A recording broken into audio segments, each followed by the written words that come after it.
What's the most unexpected act of kindness you received while traveling? This is a great segue. I also wanted to bring up that more people approached me when I was on my own. And there are two that really stood out. Right after I left, this incredibly humble man, he went by Syrun, like Syrun. I think there's still a ton of articles about him out there. He walked like 44 countries or something. No money, no technology, just the clothes on his body, not even a water bottle. And Wow. he would drink when people offered him things. He would eat when people offered him food. He would sleep when people offered him shelter or just at the side of the road. And he traveled for about 6 years this way and was constantly being offered everything that he could possibly need. He offered me a place to stay for Christmas. And while I Wow. was there, he didn't even have any food in his pantry other than a bag of rice. So I went out and dumpster dived, and all I could find, freezing cold before Christmas, was bread. So we had rice and bread together and mostly sat in silence.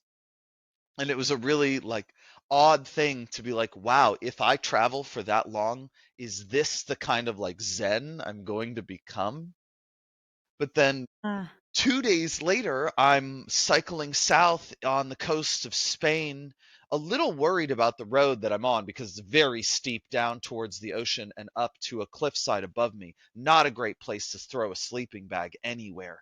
A cyclist goes the other direction by me, and I kind of like, hey.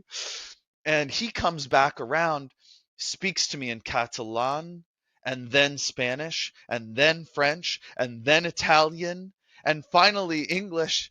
And I'm like, I'm trying to tell him in all these languages I don't speak these languages. And he's like, oh, I love to practice my English.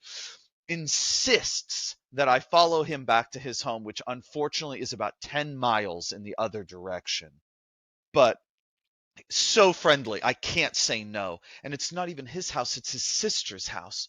And we're going up into this golf course, McMansion resort area. We get into his home and he's like, eat whatever you want. And he gives me clothes. His sister and their husband and kid finally come home. We go out to dinner at 10 o'clock at night. The restaurant is empty. It fills up by midnight when the time we leave, but the people who open the door for us are wearing tuxedos. We had a 7-course meal with wow. 4 bottles of wine split amongst the adults, aperitifs, desserts, drinks afterwards. I mean, just a magnificent meal. I was not willing to let them waste the food that they weren't eating on each course. So Yeah. I must have had dinner for 4, Oh, that's basically. awesome. I was so stuffed afterwards. And this guy, he wants to take me out and show me around the town. And so we're like smoking a spliff in his car, and everything's closed because it's off tourist season. And in a wild turn of the story, he ends up taking me to a brothel and offers to buy me a woman.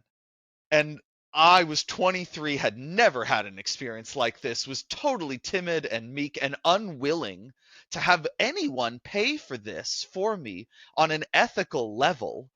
I just didn't want to go there at all. Felt really odd Mhm. going into this place. The bartender didn't believe I was even 18, My so gosh. that I was potentially putting his establishment at risk. We didn't get home until 3 in the morning. I got up to cycle away at I don't know, 10 the next day. And he's like, no, stay. Come on, we'll go play Amazing. golf. And I was just like, I can't. I gotta keep going. I have a commitment that I've got to host and wanna be in Barcelona for New Year's. People are just so different.